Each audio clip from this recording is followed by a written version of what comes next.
If any want to become my followers, let them deny themselves and take up their cross and follow me. For those who want to save their life will lose it, and those who lose their life for my sake will find it. For what will it profit them if they gain the whole world but forfeit their life? This speech by Jesus in Matthew's Gospel seems so contradictory. Those who want to save their life will lose it. Those who lose their life will find it. And what's this about making money? Isn't that always a good thing? In Acts 17, these kinds of values caused Jewish enemies of Christianity to accuse Paul and his followers of turning the world upside down. To make matters more confusing, we're trying to make sense out of this in what seems like a really upside-down world in 2020. And this disconnect between what we value and what Jesus tells us hasn't changed much in 2,000 years.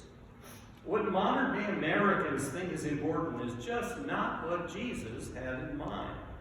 In the accounts of Jesus' life in the Gospel, half his time he seems amused or even impatient with people because they just don't seem to get it. Jesus explained what he means, as he did on the Sermon on the Mount, and then they asked him, how could the poor be blessed? Rabbis had taught them that the poor were poor because they or their ancestors were sinners. In the parable about the Good Samaritan, Jesus said that we should love our neighbor. But when they heard the parable, the people wondered why one of those outcasts from Samaria would help one of them. They wouldn't lift a finger to help a Samaritan. Must have been pretty frustrating for Jesus to communicate with even his own apostles, who certainly should have known better. Earlier in Matthew's 16th chapter, we heard that Peter declares for the first time that Jesus is the Messiah, the Son of the living God. But just a little later, Peter shows he really hasn't a clue about what Jesus is about. Like most Jews in Palestine, Peter was convinced that their Messiah was going to lead the Jewish people in a revolt against the Romans and establish a great worldly kingdom. Peter had heard all the stories of the Torah about God's avenging angels destroying and invading armies. So when Jesus tells the apostles that he is going to suffer and die at the hands of the chief priests, scribes, and elders of the temple, Peter takes Jesus aside and tells him, just use your godly powers and keep that from happening. Peter, like most of us, didn't get it. His image of the Messiah King didn't match up with Jesus as the Lamb of God. That seems to be a constant problem with us humans, our ideas about God versus what God really is about. Many years ago in a Bible study, Ed Murphy, an Episcopal priest, said it this way: we all have a bad habit of putting God in a box. What he meant by that was, rather than seeing God as he really is, as the Bible tells us, and understand and follow his example in our lives, we tend to confine God to our notion of how he works, to draw God as some sort of 21st century American hero with a cape. In his book, The Upside Down Kingdom, Donald Craybill writes that Christians have domesticated Jesus, taming him to fit our culture and time.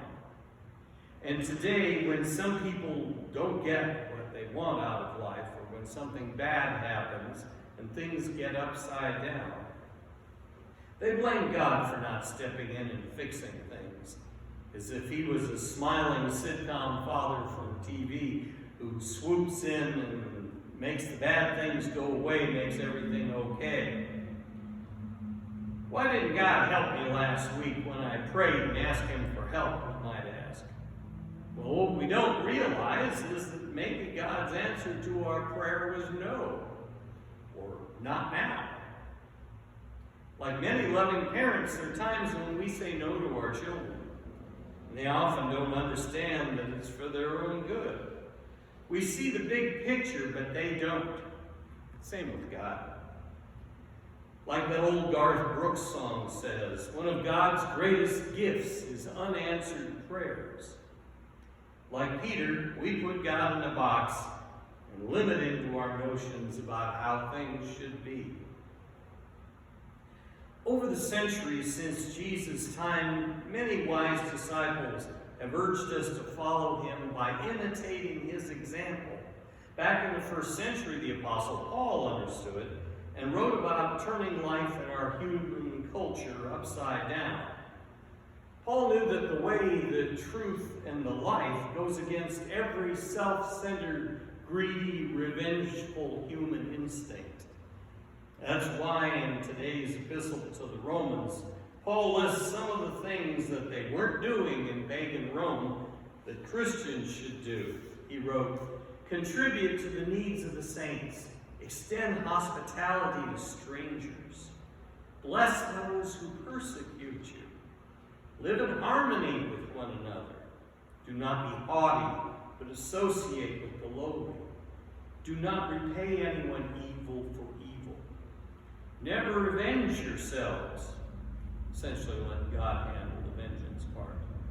"If your enemies are hungry, feed them. If they're thirsty, give them something to drink." This is what Jesus preached, as upside down as it seems. Paul understood it. The trouble is, you say that was 2,000 years ago, and here we are in 2020. We're surrounded by human conduct, as we see in the movies and on TV, that doesn't look anything like what Paul tells us to do. But maybe it's time to ask, what would Jesus do? That was a Christian slogan some years ago that is, as I found out, is still available on Amazon.com. What would Jesus do? Not necessarily what we see TV actors doing in the shows that we watch. Jesus would probably do just the opposite, the upside down thing for an upside down world. What would Jesus do? Well, I found a few examples of real-life stories from the news about regular people in this upside-down world who are humbly trying to follow the way, the truth, and the life. In 95-degree Texas heat, Andy offered a ride to a young man he saw walking along the side of the road. The young man, whose name was Justin, explained that he walked 3 miles each way to work every day because he couldn't afford a car. Well, Andy spread the word, and he and local businessmen chipped in and bought Justin a reliable used car. When coronavirus caused a woman's favorite restaurant to close, she left a $9,000 tip for the waitresses who were about to lose their jobs. It seems a tragedy like the coronavirus has touched many people and opened their hearts. A hotel remained open during the coronavirus to provide housing for people who became homeless because of layoffs. A landlord forgave his tenants' rent completely until each one of them returned to work after they lost their jobs to coronavirus. CBS TV reporter Steve Harmon spent his coronavirus leave at home live streaming weekly children's television shows about kindness. He called it Kindness 101. After a senior man broke his hip mowing his lawn, the EMTs who responded to his ambulance call returned to his house afterwards and mowed the lawn. A FedEx driver secretly shoveled the snow from walkways of elderly clients on his route. We only found out about it because of one of those doorbell cameras. 2 Arab plumbers refused to charge an elderly Israeli woman for their repair job when they saw the tattoo on her arm, which identified her as a Holocaust survivor.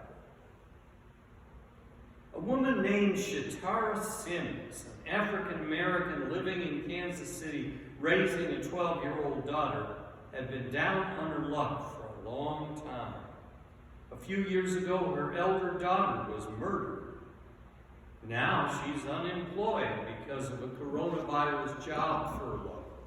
Shatar was down to her last $7 when she found a dollar bill in a parking lot. Since the dollar wasn't going to help much, on a lark she bought a scratch-off lottery ticket and won $100. But instead of keeping the money, she decided to donate the $100 anonymously to the family of a Kansas City police officer who'd been badly wounded in the line of duty. Shatar remembered how helpful and kind police detectives were when her daughter was killed, and she just wanted to help. This despite all that's going on between the black community and police these days. The police wanted to offer their thanks, but they didn't know who the donor was. She did it anonymously. But then they used their detective powers to find out, and they found out how really generous her gift was, sort of like the widow's mite.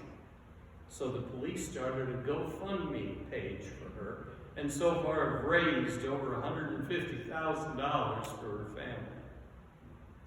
As Paul would say, contribute to the needs of the saints.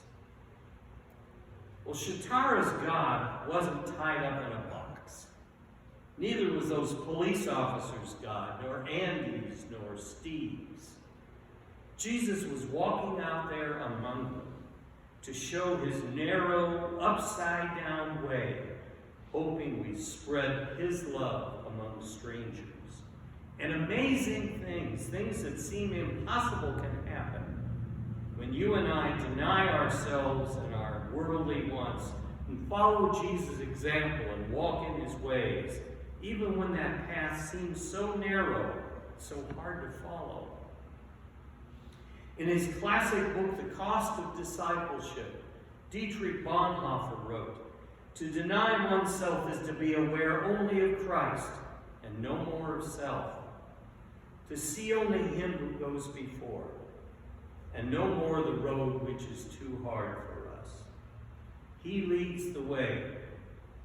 Keep close to him." Matthew 19:26 says it.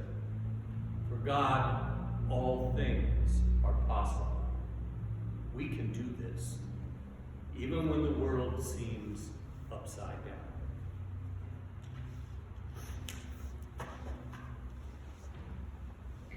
The hymn of the day is Blessed Assurance.